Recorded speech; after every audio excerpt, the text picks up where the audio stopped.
السلام عليكم ورحمة الله تعالى وبركاته.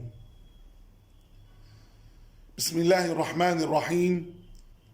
الحمد لله رب العالمين، وأفضل الصلاة وأتم التسليم على سيدنا محمد وعلى آله وأصحابه أجمعين. اللهم بارك لنا فيما بقي من شهر رمضان، وأعنا فيه على الصيام والقيام وغض البصر وحفظ اللسان، واجعلنا فيه يا مولانا من عتقائك من النار برحمتك يا رحيم ويا رحمن.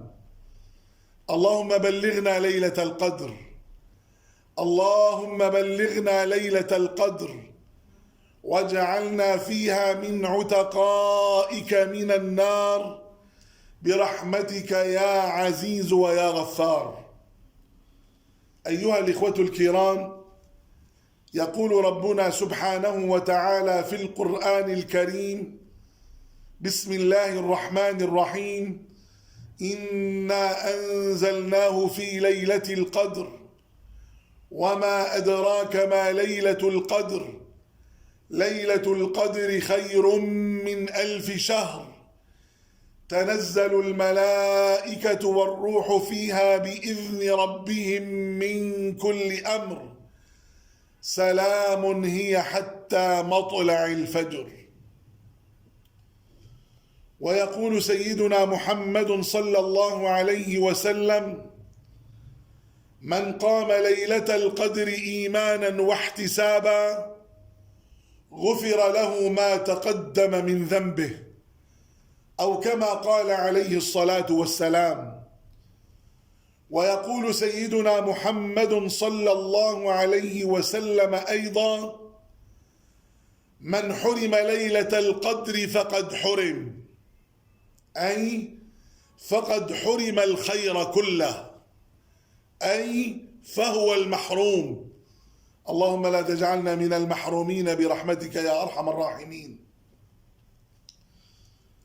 أيها الإخوة الكرام، بغروب شمس هذا اليوم، وإن أحيانا الله سبحانه وتعالى وبمشيئة الله سبحانه وتعالى، ستطل علينا ليلة 27 من شهر رمضان المبارك، وهي مظنة ليلة القدر، كما كان كثير من الصحابة الكرام رضوان الله تعالى عليهم أجمعين يؤكدون أن ليلة القدر هي ليلة 27 من شهر رمضان المبارك. وكما قلت لكم أيها الإخوة الكرام، ينبغي علينا أن نجتهد في العبادة في كل شهر رمضان المبارك، وأن نجتهد أكثر في العشر الأواخر من شهر رمضان المبارك، لأن سيدنا محمدا صلى الله عليه وسلم كان يجتهد في العشر الأواخر من رمضان ما لا يجتهد في غيرها. أيها الإخوة الكرام، لماذا سميت ليلة القدر؟ سميت ليلة القدر لعلو قدرها ولعظيم شأنها، لأن القرآن الكريم نزل فيها، كما قال ربنا سبحانه وتعالى في القرآن الكريم: إنا أنزلناه في ليلة مباركة. وكذلك سميت ليلة القدر كما قال العلماء: لأن الآجال والأرزاق وكل أعمال بني آدم تقدر فيها، لذلك سميت بليلة القدر.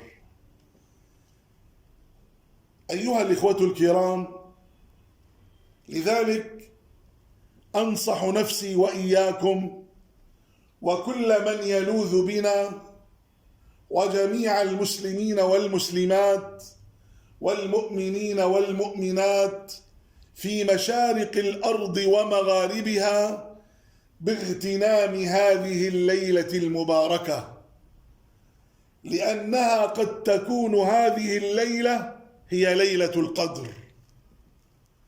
لذلك ينبغي علينا أن نجدد التوبة فيها إلى الله.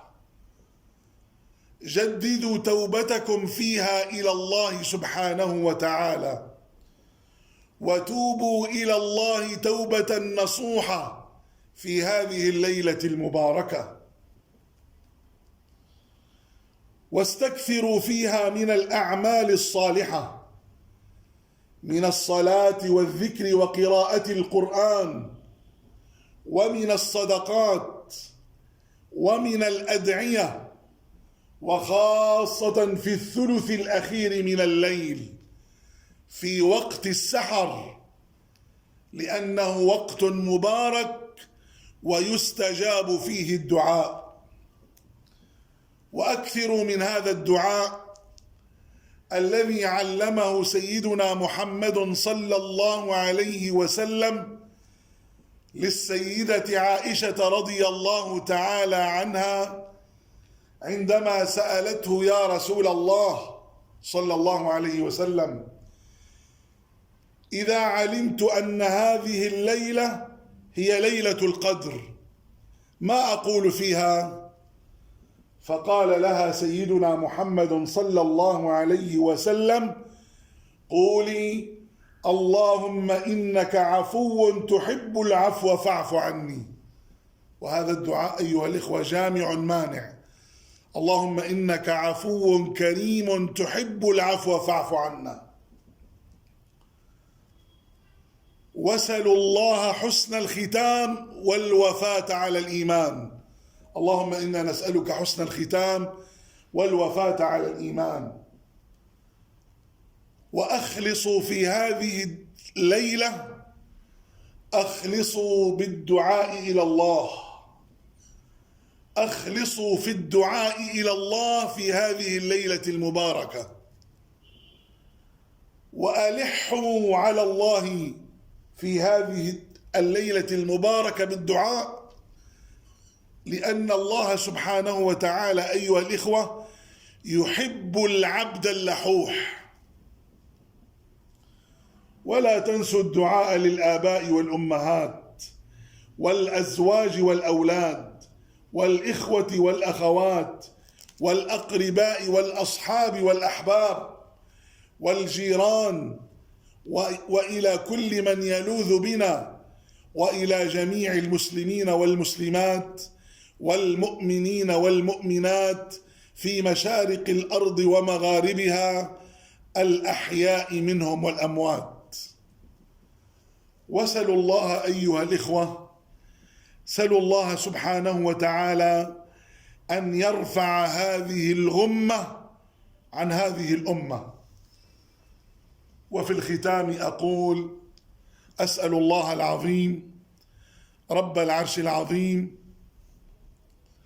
أن يعطينا سؤلنا، وأن يقضي لنا حوائجنا، وأن يحفظنا وجميع المسلمين والمسلمات والمؤمنين والمؤمنات في مشارق الأرض ومغاربها من كل سوء وشر ومرض ومكروه وأذى، ومن كل عين ومس، ومن كل حاسد وحاقد، إنه ربنا سميع قريب مجيب للدعاء. اللهم اصرف عنا البلاء والوباء والغلاء وتسلط الأعداء، فإنه لا يصرفه عنا أحد غيرك. اللهم ارفع مقتك وسخطك عنا، لا تعاملنا بما نفعل ويفعل المقصرون منا. اللهم عاملنا بألطافك الخفية، ونجنا اللهم من كل بلاء وبلية، والطف بنا في قضائك وقدرك برحمتك يا أرحم الراحمين. اللهم فرج الهم عنا وعن المهمومين، ونفس الكرب عنا وعن المكروبين، واقض الدين عنا وعن المدينين، وفك أسر المأسورين، وأحسن خلاص المسجونين والمعتقلين. اللهم فرج عن أخينا وعن ابنه وعن سائر المعتقلين في مشارق الأرض ومغاربها عاجلا غير آجل برحمتك يا أرحم الراحمين. اللهم اشفنا واشف مرضانا، اللهم اشفنا واشف مرضانا. اللهم أنزل على جميع المرضى دواء وشفاء من عندك. اللهم اشفنا واشف مرضانا، وعافنا وعافي مبتلانا، وارحمنا وارحم موتانا، وارحمنا وارحم موتانا برحمتك يا أرحم الراحمين. اللهم أصلحنا رعاة ورعية، اللهم أصلحنا رجالا ونساء، اللهم أصلحنا ذكورا وإناثا، اللهم أصلحنا كبارا وصغارا. اللهم ردنا وجميع المسلمين إلى دينك وقرآنك ردا جميلا. اللهم بلغنا ليلة القدر واجعلنا فيها من عتقائك من النيران برحمتك يا رحيم ويا رحمن. اللهم ثبتنا بقولك الثابت في الحياة الدنيا وفي الآخرة، واجعل آخر كلامنا من هذه الدنيا شهادة أن لا إله إلا الله وأن محمدا رسول الله. اللهم أعط كل واحد منا سؤله، واقض لكل منا حاجته على الوجه الذي يرضيك عنا برحمتك يا أرحم الراحمين. وصلى الله وسلم وبارك وعظم وأنعم على سيدنا محمد وعلى آله وأصحابه أجمعين، والحمد لله رب العالمين. والسلام عليكم ورحمة الله تعالى وبركاته. ولا تنسونا من صالح دعائكم أيها الإخوة الكرام.